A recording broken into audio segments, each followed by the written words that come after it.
Assalamualaikum warahmatullahi wabarakatuh. Perkenalkan, nama saya Dimas Daniel Avandi.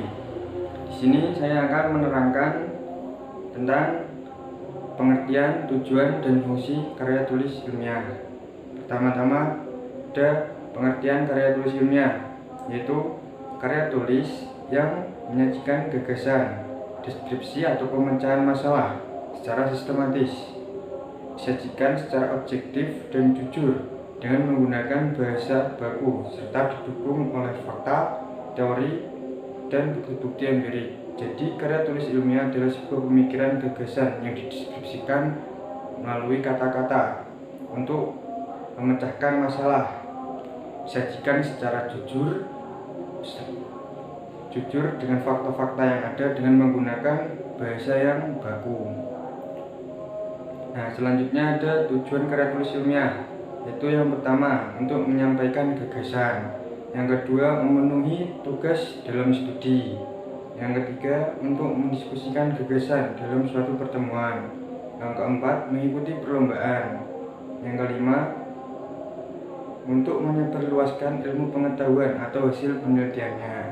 Nah, fungsi dari karya tulis ilmiah yaitu yang pertama sebagai rujukan, yang kedua untuk meningkatkan wawasan, dan yang terakhir adalah menyebarluaskan ilmu pengetahuan. Saya akan menjelaskan mengenai karakteristik karya tulis ilmiah. Yang pertama, dalam pembuatan karya tulis ilmiah harus mengacu pada teori. Maksudnya, kerangka ilmiah wajib memiliki teori yang dijadikan sebagai landasan berpikir atau kerangka pemikiran atau acuan dalam suatu pembahasan masalah.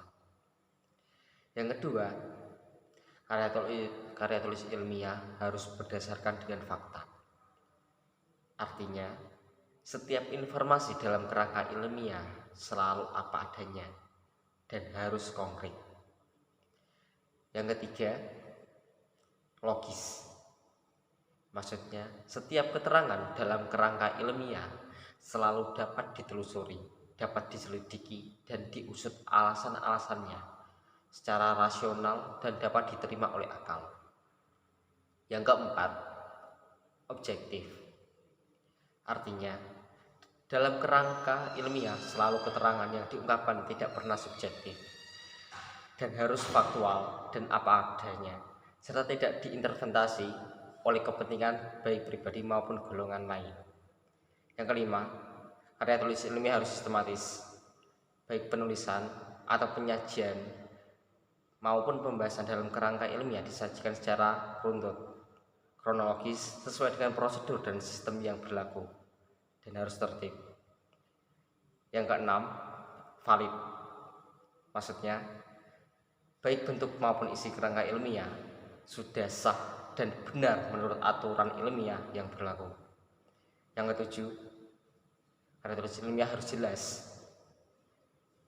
Artinya, setiap informasi dalam kerangka ilmiah harus diungkapkan sejernih-jernihnya, segamblang dan sejelas-jelasnya, sehingga tidak menimbulkan pertanyaan dan keraguan dalam benak para pembaca.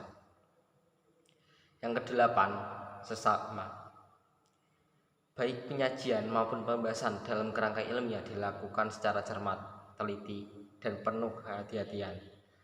Kenapa? Agar tidak mengandung kesalahan berapapun kecilnya. Yang kesembilan, tuntas. Pembahasan dalam kerangka ilmiah harus sampai ke akar-akarnya. Jadi, supaya kerangka tuntas, pokok pembahasan harus dibatasi dan tidak boleh terlalu luas. Yang kesepuluh, bahasa yang digunakan harus baku. Bahasa dalam kerangka ilmiah harus baku, sesuai dengan bahasa yang dijadikan tolak ukur atau standar baik benarnya dalam penggunaan bahasa. Yang terakhir, penulisan sesuai dengan aturan atau standar baik nasional maupun internasional. Akan tetapi, tata cara penulisan laporan yang berlaku di lembaga tempat penulis bernaung tetap harus diperhatikan. Baik, selanjutnya yaitu tujuan dari karya tulis ilmiah. Yang pertama yaitu sebagai wahana melatih mengungkapkan pemikiran. Yang kedua yaitu menumbuhkan berpikir ilmiah di kalangan mahasiswa. Yang ketiga yaitu karya ilmiah yang telah ditulis itu diharapkan menjadi sebuah wahana transformasi pengetahuan antara sekolah dengan masyarakat atau orang-orang yang berminat membacanya. Jadi karya tulis ilmiah ini tidak hanya bermanfaat untuk kita saja sebagai kaum mahasiswa, namun karya tulis ilmiah ini juga bisa bermanfaat bagi masyarakat dan orang-orang yang memiliki gemar membaca. Yang keempat yaitu membuktikan potensi dan wawasan ilmiah yang dimiliki mahasiswa. Jadi mahasiswa yang memiliki potensi untuk membuat karya tulis ilmiah ini bisa membuat karya tulis ilmiah. Yang kelima yaitu melatih keterampilan dasar untuk melakukan penelitian. Kita sebagai mahasiswa ini pasti nantinya akan melakukan sebuah penelitian. Yang keenam yaitu memberikan pemahaman terhadap mahasiswa agar dapat berpikir secara logis dan ilmiah. Jadi tidak hanya asal bicara saja, namun kita juga memiliki dasar-dasar teori yang dapat dijelaskan secara logis dan secara ilmiah. Yang ketujuh yaitu menyampaikan gagasan dan memenuhi tugas dalam studi. Kemudian yaitu manfaat karya tulis ilmiah. Yang pertama yaitu melatih untuk mengembangkan keterampilan membaca yang efektif. Seperti yang kita ketahui, untuk membuat karya tulis ilmiah ini pasti ada manfaat-manfaatnya. Nah, dengan membuat karya tulis ilmiah ini, kita juga dapat meningkatkan keterampilan membaca kita. Dari yang mulai 1 menit dapat membaca beberapa ratus kata, atau dalam 1 jam bisa membaca berapa ribu kata, seperti itu. Yang kedua yaitu melatih untuk menggabungkan hasil bacaan dari berbagai sumber dan mengenal kegiatan kepustakaan. Dalam membuat karya tulis ilmiah ini pasti dibutuhkan beberapa referensi dari buku, jurnal, dan lain-lain. Yang ketiga yaitu meningkatkan pengorganisasian fakta atau data secara jelas dan sistematis. Yang keempat yaitu memperoleh kepuasan intelektual dan memperluas cakrawala ilmu pengetahuan. Nah, dengan membuat karya tulis ilmiah ini atau dengan membaca karya tulis ilmiah itu dapat meningkatkan pemahaman kita dari yang kita tidak tahu menjadi lebih tahu. Kemudian yang kelima yaitu sebagai bahan acuan atau penelitian pendahuluan untuk penelitian yang selanjutnya. Yang keenam yaitu mengetahui dan memahami konsep dasar penulisan karya tulis ilmiah. Yang ketujuh yaitu mengetahui dan memahami naskah ilmiah, jenis-jenis dan ciri-ciri serta syarat-syarat dalam penulisan karya tulis ilmiah. Nah, ini yang telah dijelaskan oleh teman saya yang tadi. Kemudian pentingnya karya tulis ilmiah. Kenapa sih karya tulis ilmiah itu penting? Nah, di sini ini yang pertama yaitu karya tulis ilmiah itu penting bagi mahasiswa.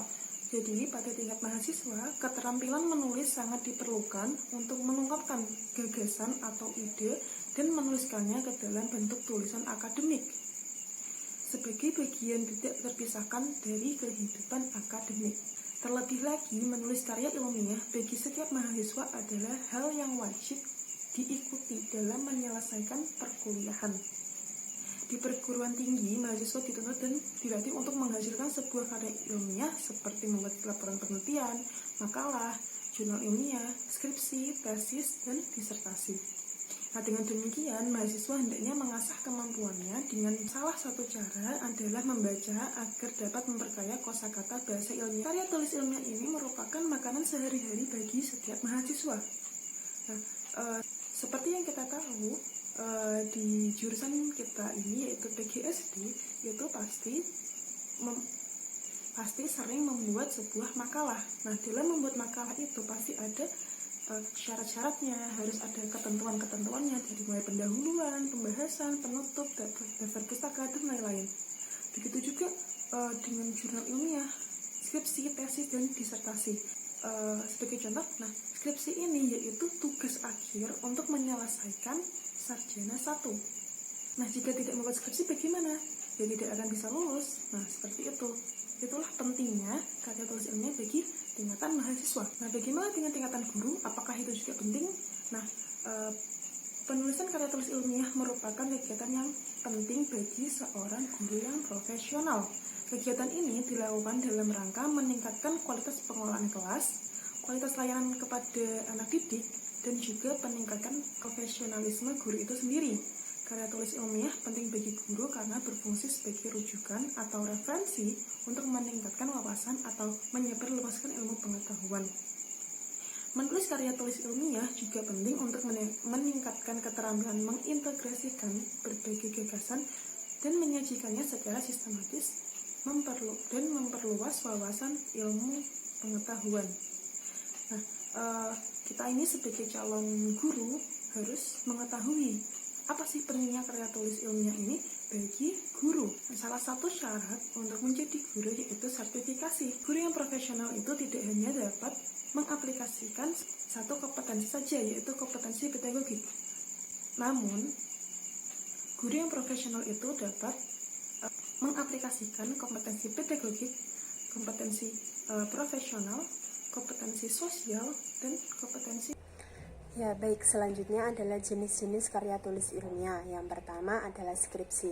Karya tulis ilmiah yang ditulis oleh mahasiswa program S1 yang membahas topik atau bidang tertentu berdasarkan hasil penelitian atau kajian pustaka yang ditulis oleh para ahli, hasil penelitian lapangan atau hasil pengembangan atau eksperimen. Skripsi ini adalah syarat wajib untuk menempuh sarjana S1. Karena tanpa adanya skripsi, mahasiswa S1 tidak akan bisa mendapatkan gelarnya. Yang kedua adalah tesis. Karya tulis ilmiah yang disusun oleh mahasiswa S2. Ini seperti skripsi tetapi ditulis oleh mahasiswa S2 untuk mendapatkan gelar S2-nya. Yang ketiga adalah disertasi, yaitu karya tulis ilmiah resmi akhir seorang mahasiswa dalam penyelesaian program S3. Ini seperti tesis dan skripsi, tetapi ini ditulis oleh mahasiswa S3. Dan perbedaan dari ketiga karya tulis ilmiah seperti tesis, skripsi, dan disertasi itu terletak pada variabelnya. Yang keempat adalah jurnal, publikasi ilmiah yang berisi kumpulan artikel dan pada umumnya terbit secara reguler seperti 3 atau 4 kali dalam setahun. Membuat jurnal ini ada tim reviewnya sendiri, tidak seperti artikel. Kalau artikel kita bisa menerbitkannya sendiri seperti di Kompasiana, WordPress, dan lain-lain. Tapi kalau jurnal kita harus mengirimnya ke tim review sendiri seperti di Elementary Kudus. Kita harus mengirimnya lalu direview lalu diterbitkan menjadi jurnal. Dan yang terakhir atau yang kelima adalah laporan. Bukti penyajian fakta tentang suatu kejadian atau kegiatan. Pada dasarnya fakta atau yang disajikan itu terkenan bertanggung jawab yang pada dituliskan oleh pelapor.